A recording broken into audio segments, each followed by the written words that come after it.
Mesdames, Messieurs, bonjour. Bienvenue sur Rassemblement Web TV. Pour cet autre numéro de Au cœur de la campagne, nous recevons une personnalité à la tête de la commune dite famille depuis plusieurs années.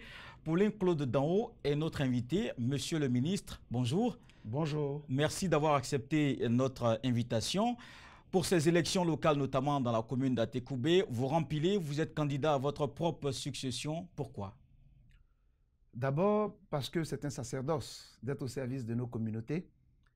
Je suis, comme vous l'avez indiqué tout à l'heure, depuis plusieurs années au service des populations d'Atekoubé. D'abord, en ma qualité de conseiller municipal depuis 90, maire adjoint en 95 et depuis 2001, maire de la commune d'Atekoubé. Et aux dernières élections en 2013, les populations m'ont réitéré et renouvelé leur confiance. Nous avons entamé ensemble un cheminement qui était jalonné de souffrances, de difficultés. Mais aujourd'hui, les perspectives sont bonnes. Les perspectives sont d'autant plus bonnes que j'ai eu le grand privilège d'être appelé au gouvernement pour servir la Côte d'Ivoire et donc pour servir encore plus Atekoubé. Donc c'est l'occasion d'apporter à la fois mon expertise, mon expérience et mes relations à cette communauté qui a tant besoin pour son développement. Alors quand on regarde, vous êtes à la tête de la commune, comme vous l'avez dit vous-même aussi, il y a plusieurs années. Mais sur quel acquis, quel est le bilan que vous défendez de façon brièvement présentée? Le bilan le plus important pour une commune comme la nôtre, c'était d'abord de faire en sorte que nous ayons des infrastructures de proximité. Pendant 2 décennies, nous avons construit des écoles pour lutter contre l'échec scolaire. Et c'est une des grandes fiertés que nous avons aujourd'hui d'avoir un taux de réussite scolaire qui est au-delà de la moyenne nationale. Faire en sorte que les enfants issus de ces communes modestes, des parents modestes, puissent avoir la chance d'avoir une rampe de lancement social à travers l'école. Ça, c'est notre grande fierté. Ensuite, nous avons fait en sorte que dans toutes les contrées de notre commune, il y ait des infrastructures de proximité sanitaire, des hôpitaux, des infrastructures de détection et de prévention de la lutte contre le sida, le NCDV, et surtout, nous avons agi pour la sécurité. Que ce soit à Bobo-Doumé, nous avons mis un commissariat. Que ce soit à la cité Fermont et Agban, nous avons construit un centre de une brigade de gendarmerie. Et pour le grand quartier de Santé 3, qu'on appelle communément Mossikro et Djené Carré, nous avons mis un commissariat, le 28e arrondissement. Donc nous avons apporté un environnement sécuritaire, des formations sanitaires de proximité avec des hôpitaux, et nous avons lutté efficacement contre l'échec scolaire. Ce qui reste pour nous comme une grande victoire, c'est d'avoir fait en sorte que malgré les vicissitudes de notre pays, qu'a traversé notre pays, nous avons fait en sorte qu'Atekoubé, une commune populaire, ne puisse pas sombrer dans le chaos. Nous avons créé la commune famille, avec un brassage extraordinaire des populations, venues du nord, du sud, de l'est, de l'ouest, en passant par le centre, et même beaucoup de populations venant de la sous-région. C'est pourquoi nous sommes très heureux d'avoir réussi ce que la Côte d'Ivoire recherche aujourd'hui, la cohésion nationale, les pistes de la réconciliation. Nous les avons forgées dans notre commune. Et c'est tout ce qui fait qu'aujourd'hui, par la proximité de nos relations avec les populations, elles ont souhaité que nous puissions poursuivre et élargir les sentiers que nous avons tracés, poursuivre et renforcer la cohésion sociale, renforcer les équipements de proximité et surtout permettre à la jeune génération d'avoir un encadrement pour qu'ils prennent demain le flambeau d'une commune que nous voulons toujours plus forte et rayonnante. Là, nous sommes dans les perspectives. Justement, quand on a fini de faire tout ça, le bilan, selon vous, satisfaisant, qu'est-ce qui reste alors à faire? Mais ce qui reste à faire, comme je l'ai dit, il reste beaucoup à faire. Parce que nous avons dans notre commune un pont, le 4e pont, qui va déplacer de nombreuses populations et qui va redessiner la configuration d'Abidjan. Et nous devons gérer cela pour que les populations puissent avoir un déguerpissement, recasement conforme à la volonté du chef de l'État de faire en sorte que les Ivoiriens aient un bien-être. Et nous sommes là pour poursuivre et encadrer ce mouvement. Nous devons aussi faire en sorte que les chemins en terre, nous avons 32 km de chemins en terre, donc beaucoup de quartiers ne sont pas encore bitumés, n'ont pas de voirie et d'assainissement. Et vous vous souvenez que nous avons eu pas mal de glissements de terrain parce qu'il y a des quartiers qui sont encore dans la précarité. Notre rôle, dans la perspective, ce sera de sortir tous les quartiers de la précarité. Il en reste encore 3 quartiers majeurs que nous devons sortir de la précarité par des lotissements, par des VRD et surtout par des infrastructures de proximité pour que les jeunes puissent pratiquer le sport, puissent pratiquer les activités culturelles. Et nous sommes très heureux d'avoir mis en place 2 centres de multimédia. Un sur la rive droite et l'autre sur la rive gauche. Et nous voulons à tout prix que nos populations bénéficient de l'administration de proximité. C'est pour ça que nous avons créé des annexes. Il y a l'annexe municipale de Lokodro, de Jérusalem, et nous venons d'ouvrir l'annexe municipale de santé. Donc c'est pour dire que beaucoup reste à faire. Beaucoup reste à faire. Aussi en matière d'éducation et de formation pour la jeune génération, pour les jeunes. Nous voulons que les jeunes d'Atekoubé, qui sont à Abidjan, bénéficient à la fois d'une bonne formation de qualité, mais aussi pour malheureusement ceux qui ont été déscolarisés, que nous ayons des pistes de solutions, des rampes de lancement social pour ne pas qu'ils basculent vers des jeunes en difficulté ou des jeunes en conflit avec la loi. Alors, ça fait quelques jours que vous êtes sur le terrain. La première semaine de campagne va en s'achevant. Quelles sont déjà vos premières impressions, les retours que vous avez? Mais les retours sont très bons. Nous sommes quasiment en roue libre, je devais dire. Nous avons une adhésion extraordinaire des populations. Je comprends que nous sommes vraiment au service des populations. La proximité fait que partout où nous passons, ce sont des déferlements de joie, à telle enseigne que chez nous, dans chaque quartier, les populations font elles-mêmes leurs t-shirts. C'est un budget de campagne qui m'est un peu épargné. C'est pour dire que l'adhésion est forte. Et ça prouve que j'ai eu raison d'être viscéralement attaché à cette terre d'Atekoubé, d'apporter le maximum à ces populations qui aujourd'hui me le rendent avec beaucoup de joie. Vous dites que vous partez en roue libre à Atekoubé? Parce qu'en face, il y a un candidat PDCI et de tradition à Atekoubé, le PDCI est toujours en pole position. Oui, mais c'est nous qui sommes l'incarnation du PDCI, c'est nous qui incarnons le PDCI. Donc, le PDCI la version anti-RHDP, la version qui est en train de se fourvoyer, je devrais dire, a voulu présenter un candidat qui, malheureusement, ne fera pas le poids parce qu'il n'est pas connu. Parce qu'à Atekoubé, on ne te connaît pas, on ne te vote pas. C'est le slogan qui a été trouvé par nos mamans au marché. Anti-law, anti-corps. Anti-law, anti-corps.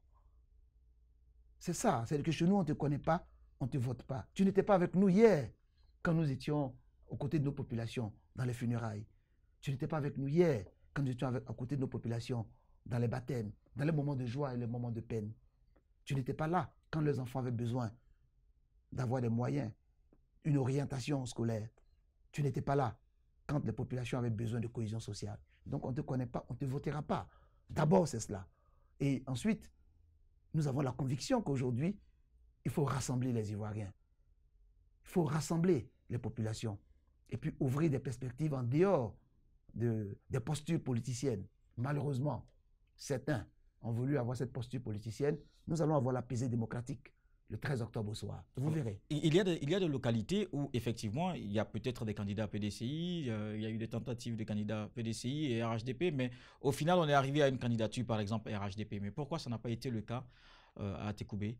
Mais parce que moi, je suis engagé pour le rassemblement des oufouettistes. Et je pense qu'une certaine direction du PDCI actuel, qui se renferme, a voulu nous opposer des candidats. Et donc, nous faisons partie des symboles.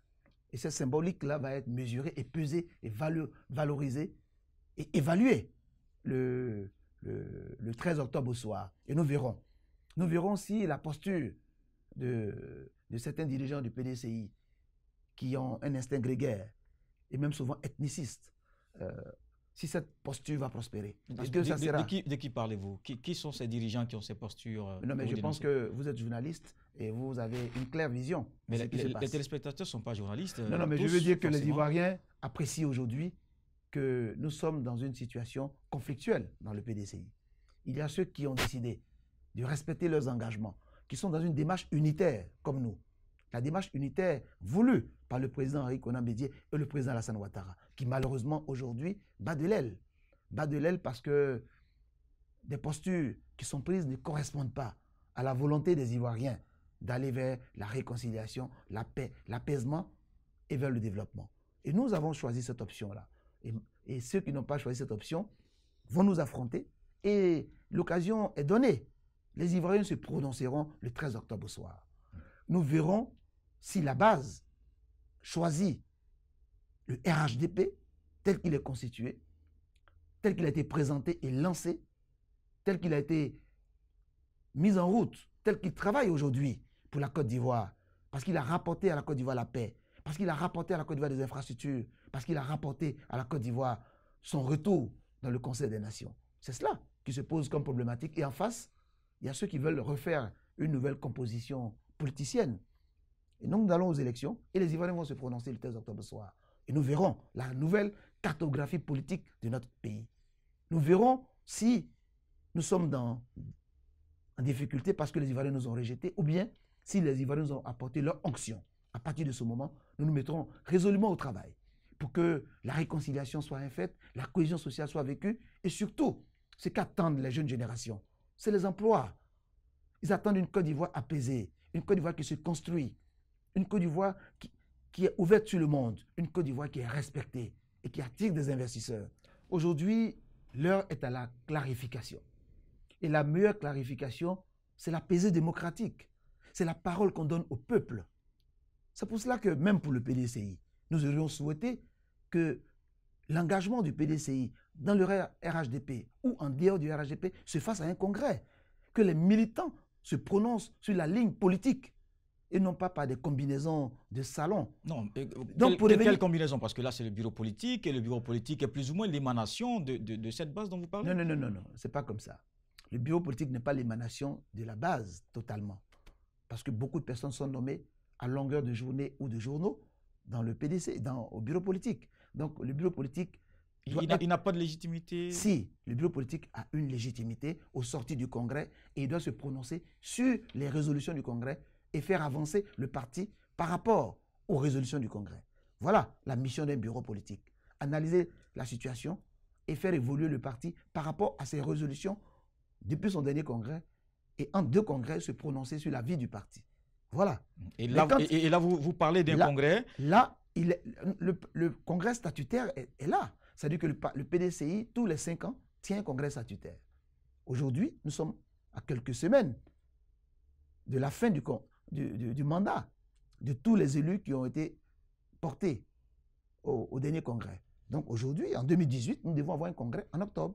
Sauf que le parti là décide d'aller en congrès après les élections de 2020. Non. Ça, c'est une éventualité qui peut exister d'aller à un congrès reporté si les conditions ne sont pas réunies. Qu'est-ce qui empêche aujourd'hui la tenue d'un congrès? Pour clarifier la posture et la position du PDCI. Rien. Tous les débats que nous avons avec le juridisme qui commence à rentrer dans la gestion de notre parti est complètement surréaliste. C'est surréaliste. Il faut, pour couper court, organiser un congrès et avoir une ligne directrice autour de laquelle les militants vont se prononcer. À partir de ce moment, les militants qui ne se sentiront pas à l'aise et qui seront battus pourront soit, dans une discipline bien comprise, se maintenir dans ce parti ou choisir d'aller dans une autre option. Il faut de la clarification. Et cette clarification manque. C'est pour cela que nous tergiversons aujourd'hui au niveau du PDCI-RDA. Alors nous pensons, et c'est notre conviction, que le PDCI a sa place exclusivement au RHDP. Et c'est cette posture que nous allons défendre si un congrès était organisé, et c'est cette motion que nous allons présenter à l'ensemble des militants. Et aujourd'hui, cette élection nous donne l'occasion de nous exprimer. Donc nous partons clairement aujourd'hui avec cette option devant nos populations. Donc au sorti des élections du 13 octobre, ça sera un test grandeur nature où les populations se prononceront en connaissance de cause. Et c'est après ça que vous allez demander un congrès pour véritablement vous prononcer comme vous le dites? Mais non, le congrès, nous l'exigeons maintenant. Mais nous pensons qu'il est mieux. Vous l'exigez, vous l'avez dit à qui? Au président Bédié, aux instances du PDC? Il n'y a pas eu d'occasion pour le dire. Il n'y a pas encore eu d'occasion pour le dire, mais le moment viendra. Je pense que, comme le dit l'Ecclésiaste, il faut faire toutes choses en son heure et en son temps. Aujourd'hui, c'est l'heure de la campagne. C'est l'heure des élections locales, régionales et municipales. Nous allons voter dans une semaine. Après cette élection, je pense que nous allons avoir une nouvelle cartographie politique dans notre pays et nous devons en tirer les conséquences. Si au sortir de ces élections, et c'est ce que nous croyons, le RHDP sera la force principale en Côte d'Ivoire. Elle contrôlera l'essentiel des communes et l'essentiel des régions. Ça veut dire que les Ivoiriens se seront prononcés clairement pour le rassemblement autour des valeurs de l'oufouettisme, autour des valeurs de la Côte d'Ivoire qui avancent. Et nous pensons qu'à partir de ce moment, oui, ceux qui sont dans la posture de la rupture avec le RHDP devront en tirer les conséquences. Parce qu'ils seront battus. Ça veut dire quoi, notamment le PDCI qui n'est pas dans la posture du RHDP parti unifié? Ce sera quoi son avenir alors? Mais son avenir, ce sera soit d'aller à un congrès pour décider de venir au RHDP, soit et c'est ce que nous entrevoyons, qu'ils envisagent de nouvelles alliances souvent contre nature. En ce moment, je pense que l'avenir du PDCI sera très, très, très hypothéqué. Est-ce que visiblement c'est possible? Donc l'alliance notamment avec le FPI, le PDCI et le FPI. Non, mais je pense que cette alliance est complètement irrationnelle. Elle ne correspond ni idéologiquement, ni naturellement à la posture du PDCI. Mais en politique, il n'y a pas d'alliance de contre nature, Non, il n'y a pas d'alliance contre nature, mais il y a des alliances qui ne peuvent pas prospérer parce qu'elles ne correspondent pas au vécu des militants et au vécu du pays. Aujourd'hui, effectivement, toute alliance est possible en politique. Et d'ailleurs, notre vocation en tant que RHDP, c'est de rassembler. Rassembler au-delà de la famille oufouettiste de base. Rassembler tous les Ivoiriens. C'est pourquoi nous souhaitons que même ceux qui hier nous ont combattus, parce qu'ils étaient à gauche, parce qu'ils étaient au centre, parce qu'ils étaient à l'extrême gauche, que tous, en tant qu'Ivoiriens, au-delà de leurs convictions politiques, retrouvent la grande Côte d'Ivoire qui avance, qui crée des emplois pour ses enfants, qui crée des industries, qui transforme son économie. C'est ce que nous attendons tous. In fine, qu'est-ce que nous voulons en faisant de la politique? C'est le bonheur du peuple ivoirien. Si vous dites que le RHDP remporte les élections locales, ça veut dire que le PDCI les a perdues. Est-ce que c'est possible en ce moment-là que le PDCI revienne au RHDP? Mais le PDCI, pour nous, le PDCI n'est jamais sorti du RHDP. Encore. Non. Parce que nous sommes PDCI, moi je suis PDCI. Je suis au RHDP jusqu'à ce que nous fassions notre congrès constitutif. Et quand nous ferons notre congrès constitutif, alors ceux qui seraient en marge seront désormais en marge, totalement en marge. Mais pour l'instant, nous sommes tous dans une grande famille qui est le rassemblement des oufouettistes. Et nous avons lancé les bases ensemble. Ce que nous souhaitons, c'est que les différends qui ont émaillé le chemin, ces contradictions se règlent au plus haut niveau, se règlent entre nous pour que la fraternité, la confraternité des oufouettistes soit la boussole qui guide la Côte d'Ivoire. Parce que quand les enfants de Fouboyens sont rassemblés, la Côte d'Ivoire avance. Regardez, en moins de 10 ans, les progrès qui ont été en moins de 10 ans, les progrès extraordinaires avec le leadership du président Alassane Ouattara. C'est parce que les enfants de Fouboigny se sont mis en bloc autour de lui. C'est ce que nous souhaitons pour demain. Qu'une nouvelle génération reprenne ce flambeau, qu'ils se rassemblent avec les idéaux de dialogue, de paix, et qu'ils portent ensemble une nouvelle Côte d'Ivoire, faite de fraternité, de solidarité, et qui ouvre des horizons pour les jeunes générations. Quand on vous écoute, on sent tout de suite qu'il y a des contradictions internes au sein du PDCI-RDA. Parfois même, on a l'impression d'entendre ou de lire clairement qu'il y a aussi des problèmes de personnes, parce que vous avez cité des instances. De quoi s'agit-il exactement?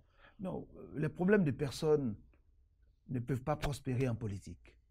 Parce que nous sommes d'abord au service de notre nation, au service d'une idéologie et d'une cause qui est au-dessus des hommes.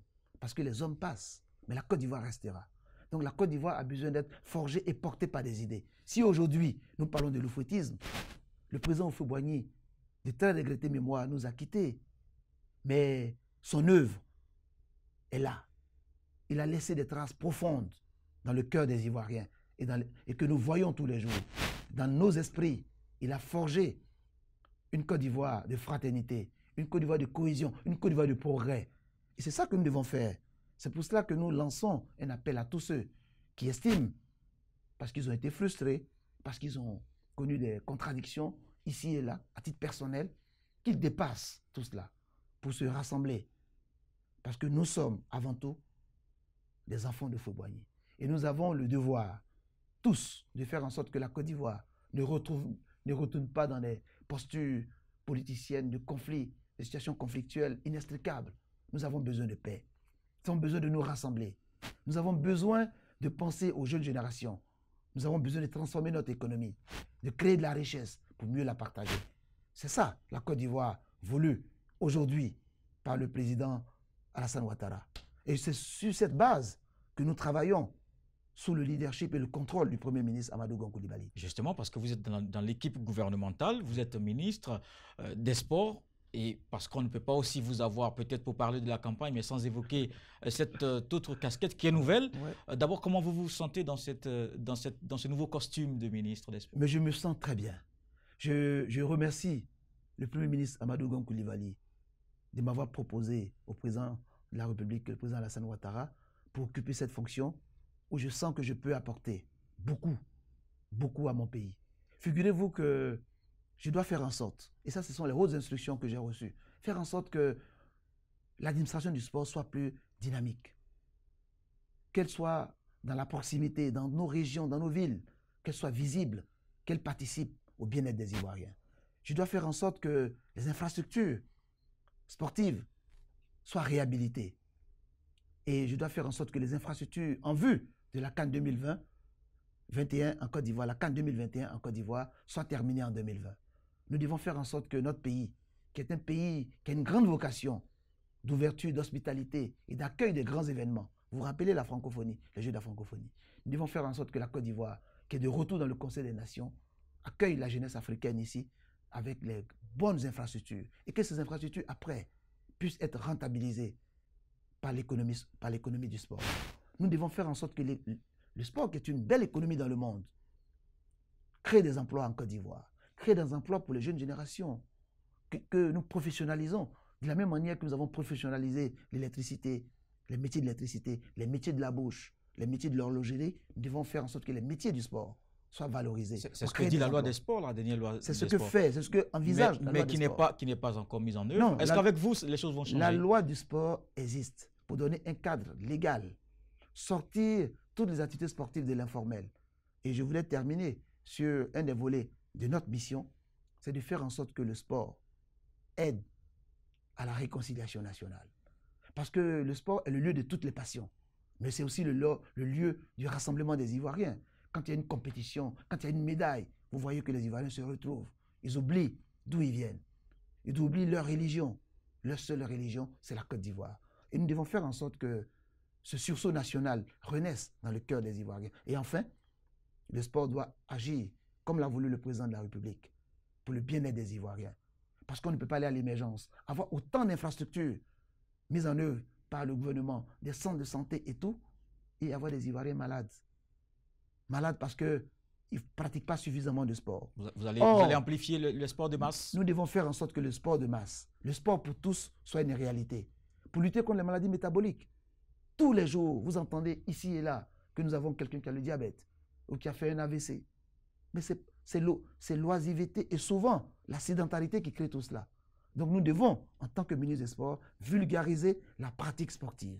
Faire en sorte que partout, que ce soit dans nos campements, dans nos villages, partout où il y a une aire de jeu, nous devons être à côté de nos populations pour leur donner des pistes d'entraînement, des pistes de bien-être. Et c'est pour cela que nos directions régionales, départementales, ont été rassemblées pour avoir cette nouvelle vision. C'est pour vous dire que, comme vous le voyez, les chantiers sont immenses. Et en 2-3 mois, j'ai pris la mesure de la mission qui m'a été accordée. Justement, il y a un autre chantier non moins important, c'est l'organisation de la CAN 2021 en Côte d'Ivoire. Notre pays s'apprête. Certains pays ont parfois eu beaucoup de difficultés à organiser cette grand-messe du sport. Quel est le point, en quelques mots? Mais rapidement, ce que je peux vous dire, c'est que le président de la République, qui n'aime pas l'improvisation, a donné des instructions, et sous ces roses instructions, le Premier ministre lui-même a mis en place le COCAN. Le COCAN qui est au travail avec toutes ces commissions. Donc sur le plan du fonctionnement, de la réflexion, de l'organisation, les commissions sont au travail. Mais ce qui est important quand on a une telle organisation, ce sont les infrastructures.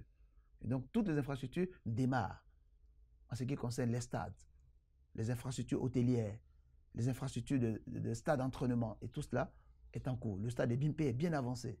Il sera disponible à la fin de l'année 2019. En fin 2020, on aura terminé l'ensemble des infrastructures, aussi bien à San Pedro, à Korogo, à Boaké, à Abidjan et à San Pedro. On doit reprendre tout cela et les marchés ont été attribués, les entreprises sont dans le starting block et les travaux devraient être en ligne pour être prêts dans les délais qui ont été impartis. Et nous suivons ce dossier avec la plus grande vigilance. Pour terminer, parce que le temps court très vite, Monsieur le ministre, la candidat à nouveau à la mairie d'Atekoubé, quel est votre dernier message? Parce qu'on vous regarde à Atekoubé, on vous regarde partout. Ce que je voulais dire à nos concitoyens, c'est qu'à Atekoubé, ils m'ont fait confiance. Ils continuent de me faire confiance. Parce qu'ils nous ont vus tous les jours à leur côté depuis de nombreuses années, plus de décennies. Nous sommes au travail. Nous sommes viscéralement attachés à cette commune. Nous avons tout donné.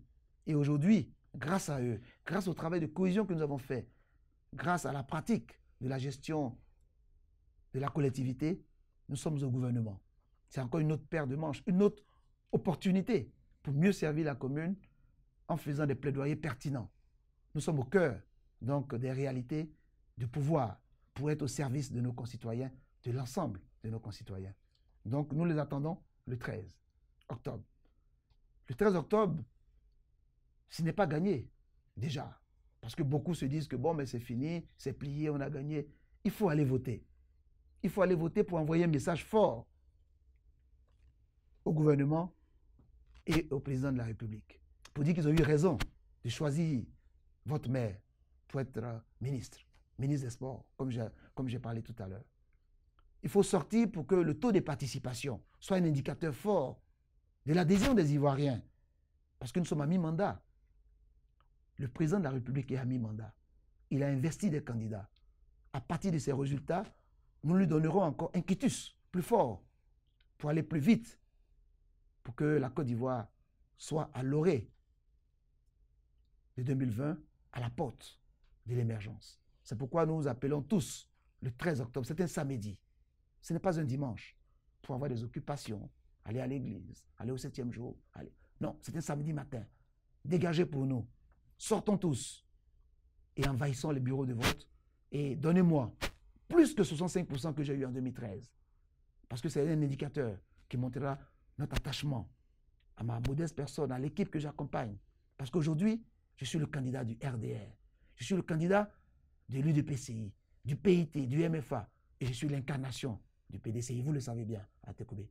Donc ensemble, marchons vers la victoire. Merci, Monsieur le ministre, d'avoir répondu à notre invitation. Au cœur de la campagne, ce plateau est terminé. Je rappelle que nous recevions Paulin-Claude Danho, ministre des Sports, candidat RHDP dans la commune d'Atekoubé. Merci à tous de nous avoir suivis. À très vite pour un autre plateau de Au cœur de la campagne.